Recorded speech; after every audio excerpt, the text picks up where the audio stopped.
నమస్తే, అంతరార్థానికి స్వాగతం. హోంగార్డులు ఎవరి హోంగార్డులు?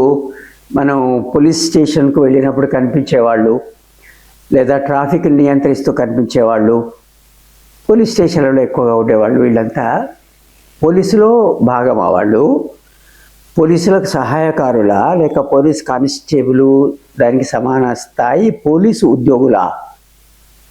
దీనికి సమాధానం అవును అని కాదని కూడా చెప్పాల్సి వస్తుంది.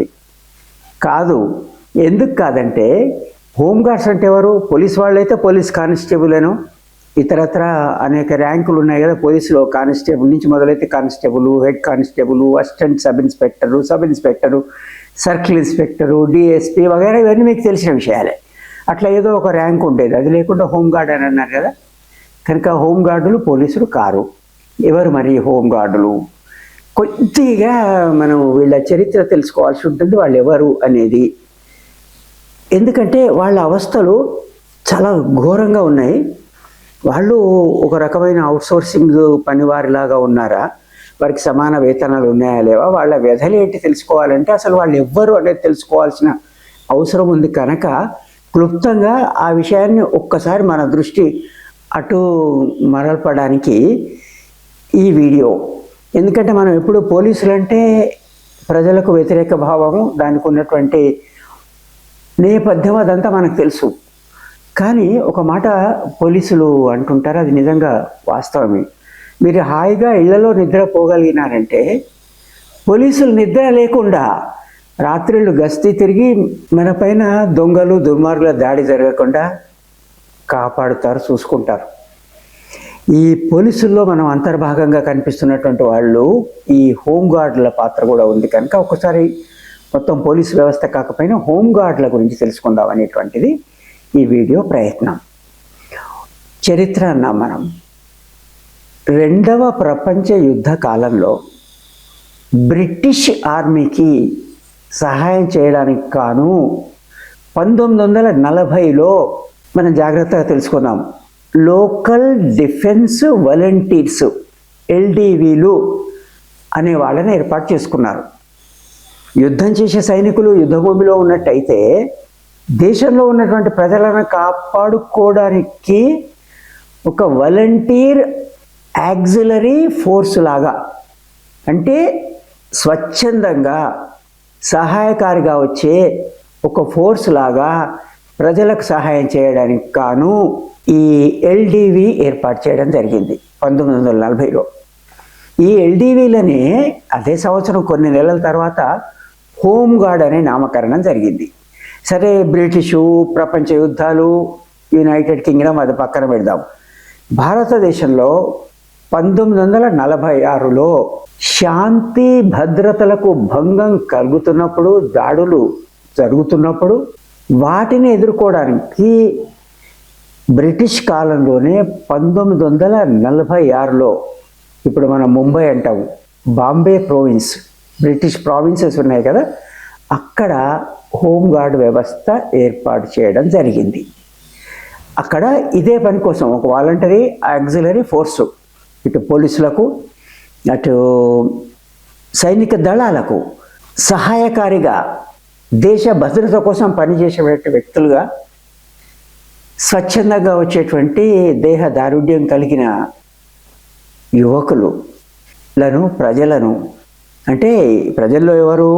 వాళ్ళు టీచర్లు అవనియండి, విద్యార్థులు అవనియండి, మెకానికులు, ఇతరత్ర వాళ్ళు స్వచ్ఛందంగా మేము రక్షణ కోసం ముందుకు వస్తాము అని వచ్చే వాళ్ళని రిక్రూట్ చేసుకోవడానికి ఏర్పాటైన ఒక స్వచ్ఛంద ఫోర్స్ అది. వాళ్ళు హోంగార్డ్స్. అయితే 1966, మన 40 నుంచి 46 తర్వాత 66కు వస్తాం. 66లో ఏం జరిగింది? మన దేశంలో దేశం పైన దాడి జరిగింది, చైనా భారత యుద్ధం. ఆ సమయంలో ఏ దేశం చూసుకున్నా, ఈ పోలీస్ ఫోర్స్ అవనివ్వండి లేదా ఆర్మ్డ్ ఫోర్స్ అవనివ్వండి, యుద్ధం జరిగినప్పుడు సరి అయిన సంఖ్యలో ఉండరు. అంత సంఖ్యలో అంతమంది ఉండరు. ఇప్పుడు దేశ ప్రజలు ఎంతమంది ఉన్నారు, పోలీసులు ఎంతమంది ఉన్నారు? ప్రజలు క్రమశిక్షణతో, న్యాయబుద్ధితో ఉన్నారు కనుక పోలీసుల సహాయంతో ఉండగలుగుతున్నారే కానీ ప్రజల సంఖ్యలో చూస్తే ఒక భాగంగానే, కొంత భాగంగానే పోలీసు వ్యవస్థ ఉంటుంది కనుక సరిపడరు. దానికోసమని ప్రజల నుండే తమను తాము రక్షించుకోవడానికి ఏర్పాటైనటువంటిది ఈ వ్యవస్థను పునర్వ్యవస్థీకరించడం 1966 చైనా భారత యుద్ధ కాలంలో జరిగింది దేశవ్యాప్తంగా. ఇప్పుడు కూడా దేశవ్యాప్తంగా హోంగార్డ్స్ ఉన్నారు. అయితే దేశవ్యాప్తంగా ఉన్న లాంటి హోంగార్డులు లా కాకపోయినప్పటికీ కేరళలో కేరళ హోంగార్డ్ చట్టం వేరే వాళ్ళు తయారు చేసుకున్నారట.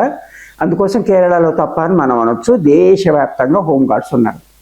ఎంతమంది ఉన్నారండి? ఒక 6 లక్షల దాకా, 5.74 లక్షలు అంటున్నారు. మనం సుమారుగా సంఖ్య తీసుకుందాం. మరి మన తెలంగాణలో ఎంతమంది హోంగార్డులు ఉన్నారు? 15,000 నుంచి 16,000 మంది. అంటే సుమారుగా పోలీస్ కానిస్టేబుల్స్ ఎంతమంది అయితే ఉన్నారో, లేదా శాంక్షన్డ్ స్ట్రెంత్ ఎంతైతే ఉందో, ఇక్కడ చాలా స్పష్టంగా శాంక్షన్డ్ స్ట్రెంత్ అని అంటున్నాను. ఎందుకంటే పోలీస్ కానిస్టేబుల్స్కి బదులుగా హోంగార్డులను నియమిస్తున్నటువంటి వైనం మనకు కనిపిస్తుంది. మనం ఇప్పుడు మన చర్చలో ముందు దాంట్లో ఒక 25% దాకా హోంగార్డులు ఉన్నట్టు మనకు కనిపిస్తుంది. ఆ ఉన్న హోంగార్డుల్లో 3వ వంతు హైదరాబాదులోనే ఉన్నారు, మహానగరాల్లో. అంటే ఇక్కడ మన హైదరాబాద్లోనే ఒక 5,000 దాకా హోంగార్డ్స్ ఉన్నారు. వీళ్ళు మరి తొలుతనైతే హోంగార్డుల నేపథ్యము, వాళ్ళ ఉద్దేశము, నియామక అవసరము తెలుసుకున్నాం కదా. పోలీస్ పనులు చేయడం కాదు. కానీ ఇప్పుడు ఏం చేస్తున్నారు?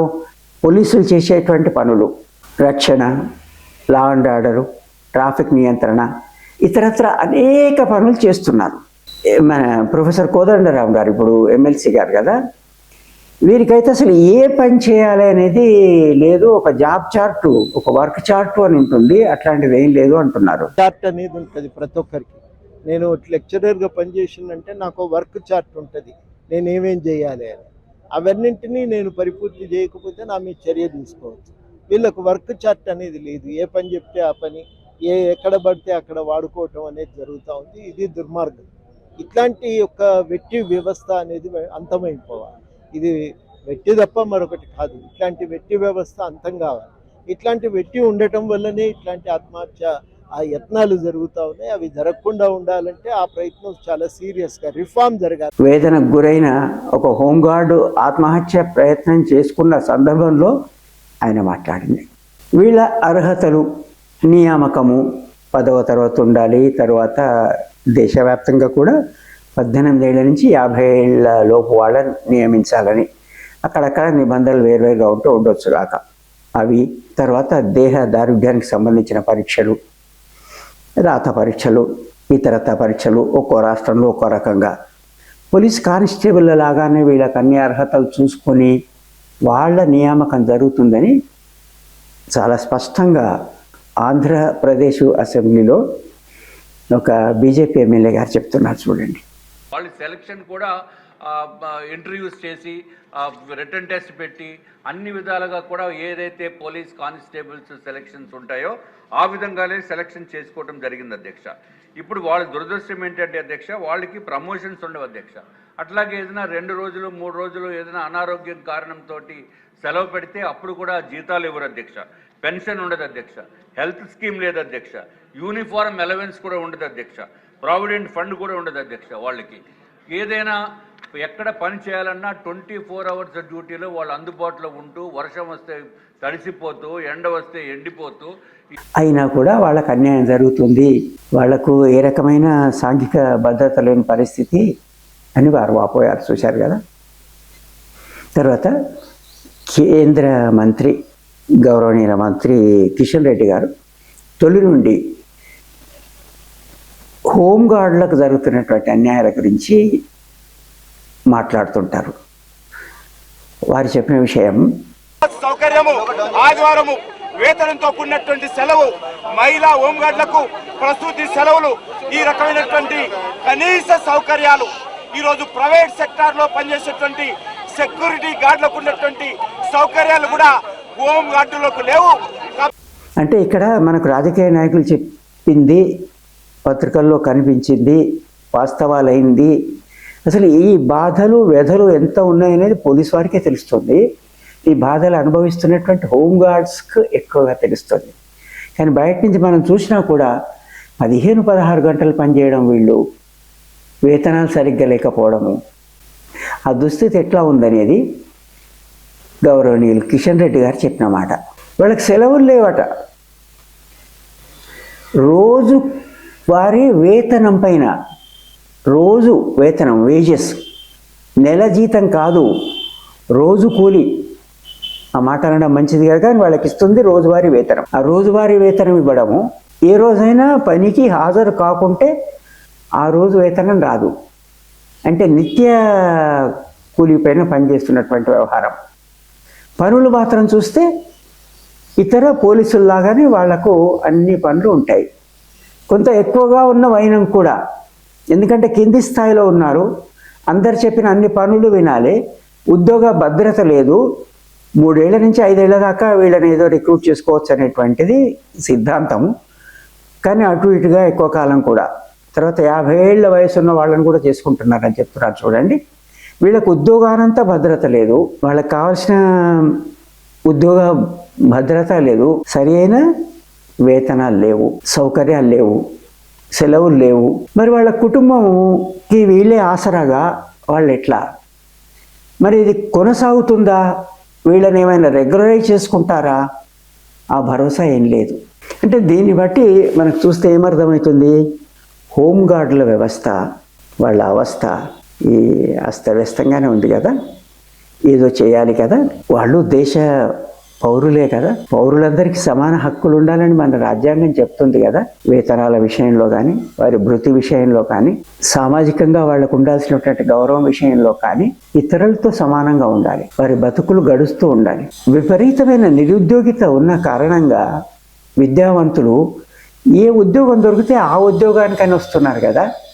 అట్లాగే హోంగార్డుగా రిక్రూట్ చేస్తున్నారంటే కూడా వాళ్ళు వస్తున్నారు కనుక ఇవన్నీ కాస్త మన మనసు పెట్టి ఆలోచించి, హృదయంతో ఆలోచించి, హోంగార్డుల విషయాన్ని ప్రభుత్వం మనసులోకి ఇది రావాలి, ప్రభుత్వం హృదయంలోకి కూడా రావాలి. వాళ్ళు ఆలోచించి వీళ్ళకి జరుగుతున్న అన్యాయం ఏంటి, ప్రభుత్వం అంటా తలుచుకున్నట్టయితే, ఎందుకంటే ప్రభుత్వము తన వ్యయాన్ని తగ్గించడానికి రెగ్యులర్ కానిస్టేబుల్స్ బదులు హోంగార్డ్స్గా నియమించి అదే పనులు వాళ్ళ చేత ఎందుకు చేయించుకుంటున్నారు? పోలీస్ కానిస్టేబుల్కు ఇతర రెగ్యులర్గా ఒక క్రమ పద్ధతిన నియుక్తులైన వాళ్ళకి ఇవ్వాల్సిన వేతన భత్యాలు లాంటి వీళ్ళకి ఇవ్వకుండా ఎగ్గొట్టొచ్చు కదా. క్షమించండి ఇట్లాంటి మాటలు మాట్లాడుతున్నందుకు. తక్కువ వ్యయం అవ్వాలని, ప్రభుత్వ వ్యయం తగ్గాలి అని, ప్రభుత్వం ఒక ఆదర్శ యజమానిగా ఉండాలి కదా. ఇంతకుముందు మనము అవుట్సోర్సింగ్ విషయంలో జరుగుతున్నటువంటి అన్యాయాల్ని చర్చిస్తూ ఈ విషయాన్ని చూసాం. అయితే పోలీసుల ఒక అవుట్సోర్సింగ్ ఏజెన్సీ కాదు, కానీ హోంగార్డ్ వ్యవస్థలాగా అట్లాంటి అవుట్సోర్సింగే జరుగుతుందా? ఇది రాజ్యాంగ విరుద్ధమైంది కాదా? సమాన పనికి సమాన వేతనం అనేది పోలీసు వ్యవస్థ, న్యాయాన్ని రక్షించాల్సినటువంటి వ్యవస్థ. ఆ వ్యవస్థలో అక్కడ దిగువన ఉన్న ఉద్యోగులకు ఇట్లాంటి అన్యాయం జరిగితే ఉద్యోగులనే అనాల్సి వస్తుంది. ఎందుకంటే వారు అన్ని పనులు అక్కడ చేస్తున్నారు కనుక ఇది అన్యాయం కదా. కనుక ప్రభుత్వం ఆలోచించి ఎట్లా వీళ్ళ బతుకులు బాగు చేయాలి అంటే, ఇప్పుడు ఇస్తున్నటువంటి దినసరి వేతనాన్ని కొంత 50 రూపాయలు 30 రూపాయలు పెంచుతాం అనేటువంటి తాత్కాలిక ఉపశమనం కాదు. వీరి ఉద్యోగ భద్రత ఎట్లా, ఈ 3 ఏళ్ళు 5 ఏళ్ల తర్వాత వాళ్ళ జీవనం ఎట్లా గడవాలి, వారిని క్రమబద్ధీకరించడం కుదరదా? ఎందుకు కుదరదు? పోలీసు వ్యవస్థలోనే క్రమబద్ధీకరించడం కుదరకుంటే ప్రభుత్వంలో వేరే ఉద్యోగాల్లో అర్హులైన వాళ్ళు ఉన్నారు, చదువుకున్న వాళ్ళు ఉన్నారు, శిక్షణ పొందిన వాళ్ళు, పని చేసి చూపిస్తున్న వాళ్ళు నిష్పక్షపాత వైఖరితో ఉదారంగా ఆలోచించి నిర్ణయాలు తీసుకొని వాళ్ళకి న్యాయం చేయాలి. వాళ్ళకి న్యాయం చేయండి అని అటువైపు ఉన్న విషయాలు స్పష్టంగా తెలియచేసి అభ్యర్థించడమే ఈ వీడియో ఉద్దేశం. ఛానల్ తరఫున ప్రభుత్వాన్ని అభ్యర్థిస్తున్నాము, దయచేసి హోంగార్డ్స్ కు న్యాయం చేయండి. ఈ వీడియోని ఇంత ఓపికగా చూసినందుకు మీకు ధన్యవాదాలు. ఈ ఛానల్ ఇప్పటిదాకా మీరు సబ్స్క్రైబ్ చేయకుండా ఉన్నట్టయితే దయచేసి సబ్స్క్రైబ్ చేయండి. సబ్స్క్రిప్షన్ మీకు తెలుసు ఉచితమే, కానీ మీరు సబ్స్క్రైబ్ చేయడం వల్ల ఇది ఎక్కువ మందికి చేరుతోంది. మీరు నన్ను వెన్ను తట్టి ఇట్లాంటి అనేక వీడియోలు ఇంకా తరచుగా మీకు అందించేటట్టు నన్ను మీరు ప్రోత్సహించినట్టు అవుతుంది. మరోసారి ధన్యవాదాలు.